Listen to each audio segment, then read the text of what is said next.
क्यों चलाता है? अरे मैम साहब, अच्छा हुआ आप यहीं पर खड़ी हैं, अभी तक गई नहीं हैं। ये आपका फ़ोन ऑफिस में छूट गया था, इसी को देने के लिए आया था। अरे सर, आप यहाँ पर क्या कर रहे हैं? और आपने ये सिक्योरिटी गार्ड के कपड़े क्यों पहन रखे हैं? अरे वीर, तुम इस सिक्योरिटी गार्ड को सर क्यों बोल रहे हो? कौन है ये? अरे मैम, ये क्या बोल रही हो? आप इनके बारे में जानती नहीं हो? ये हमारी तहसील के नए एसडीएम साहब हैं। क्या ये हमारी तहसील के नए एसडीएम साहब हैं? फिर ये मेरी गाड़ी चलाने क्यों आए हैं?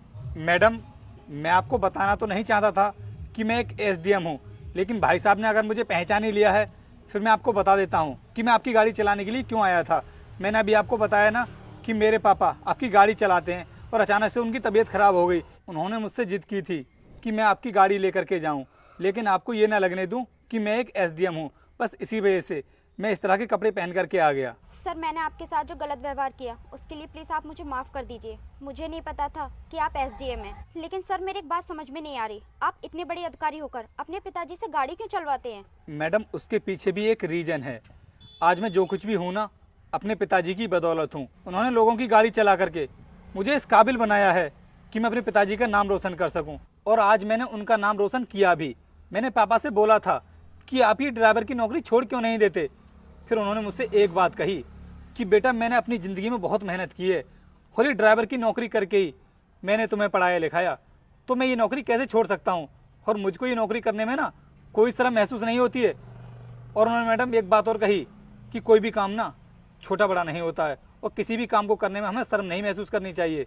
बस इसी वजह से मैं पापा से ज़्यादा कुछ नहीं कह पाया, और जो उनका मन करता है ना वो वही सब करते हैं। लेकिन आप तो पता नहीं हमारे बारे में क्या क्या सोच रही थी। मैंने आपसे कहा था ना मैडम कि आप मेरे बारे में गलत सोच रही हो। और मैडम, एक बात का हमेशा याद रखना कि किसी भी इंसान को ना उसके कपड़े और उसके काम से जज मत करना। अगर मेरे पिताजी आपकी गाड़ी चलाते हैं तो इसका मतलब ये नहीं है कि उनका लड़का भी आपकी गाड़ी ही चलाएगा। मैडम, अगर इंसान चाहे तो मेहनत के दम पर कितना भी बड़ा मुकाम हासिल कर सकता है, और मैंने भी अपनी ज़िंदगी में ना बहुत मेहनत की है। इसलिए आगे से कभी भी किसी इंसान का ना मजाक मत बनाना। खैर छोड़िए, मैं तो आज आपका ड्राइवर बन करके आया हूँ, मुझे अपनी ड्यूटी करने से मतलब है। आप गाड़ी में बैठिए, मैं आपको छोड़ देता हूँ। सर, प्लीज़ मुझे माफ़ कर दीजिए, मैं अपने किए पे बहुत शर्मिंदा हूँ। मुझे ऐसा नहीं करना चाहिए था। और सर, मैं आपसे गाड़ी नहीं चलवा सकती, मैं खुद लेकर चली जाऊँगी। कोई बात नहीं, जैसी आपकी मर्जी। लेकिन हाँ मैडम, आगे से जब भी मेरे पिताजी आपकी गाड़ी चलाने के लिए आए ना, तो उनको ये मत बताना कि मैंने अपने बारे में आपको बता दिया है। Okay sir.